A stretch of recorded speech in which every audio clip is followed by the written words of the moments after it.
The evening was deceptively peaceful as Mason sat in his car, staring at the glowing screen of his phone. The message he had just read was burned into his mind, every word like a nail driving into the coffin of his marriage. "I miss you already. Can't wait until next time." It read, signed by a man named Ryan. Mason's heart raced as the weight of reality settled over him. The love of his life, Emma, had betrayed him. For months he had ignored the warning signs. Her late nights at work, the sudden secrecy about her phone, the distant look in her eyes. But now it all made sense.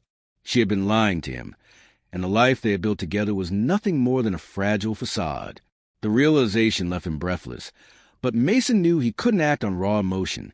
He needed clarity, proof, and a plan. That night, he slept on the couch, the pain of betrayal keeping him awake.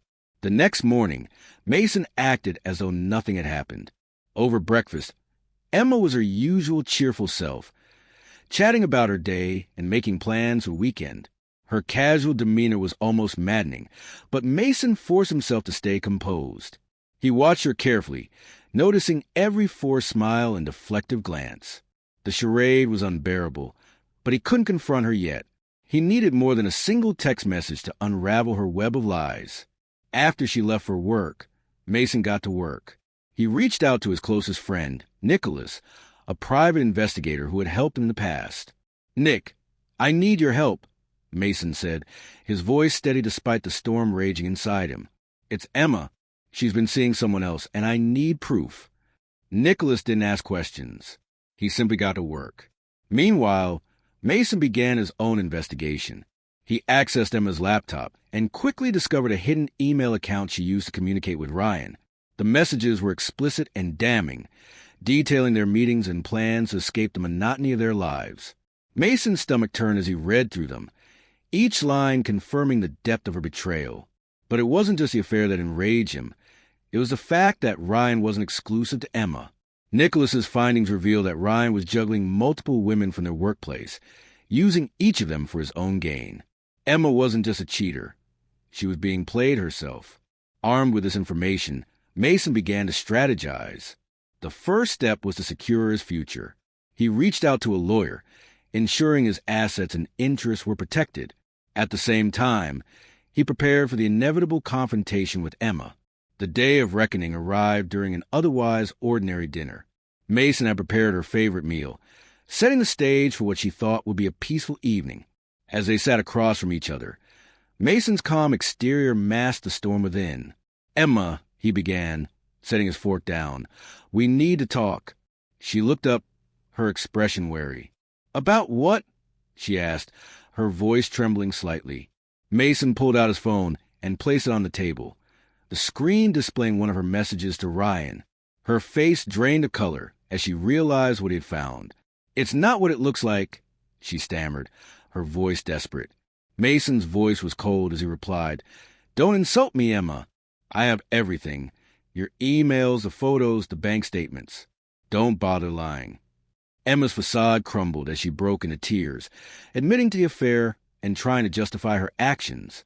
"I felt trapped," she sobbed. "Our marriage felt stagnant, and I didn't know how to fix it." Mason's anger boiled over as he slammed his hand on the table. "Trapped? Stagnant?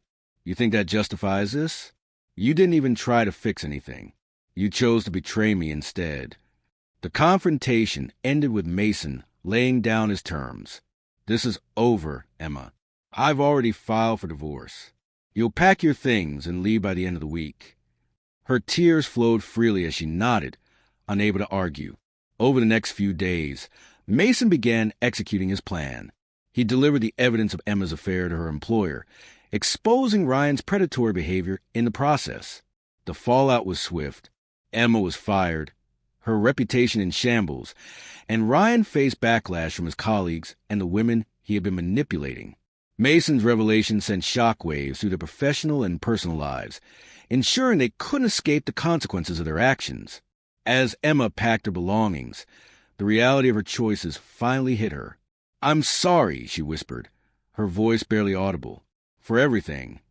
Mason didn't respond. He simply watched as she walked out the door, leaving behind the life they had once shared. In the weeks that followed, Mason began to rebuild his life. He joined Gabriel's team, finding solace in the stability of a new job and the support of friends like Rose and Nicholas. He focused on himself, taking up fitness and rediscovering old hobbies. Slowly but surely, he began to heal. One evening, he found himself at a team happy hour, laughing with colleagues for the first time in months. Among them was Tracy, a kind and warm woman who had always been a source of positivity.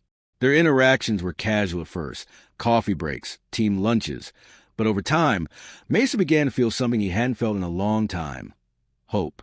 Tracy didn't pry about his past. She simply treated him with kindness and respect, allowing him to open up at his own pace. One night, after a late work session, Tracy asked, "Want to grab dinner?"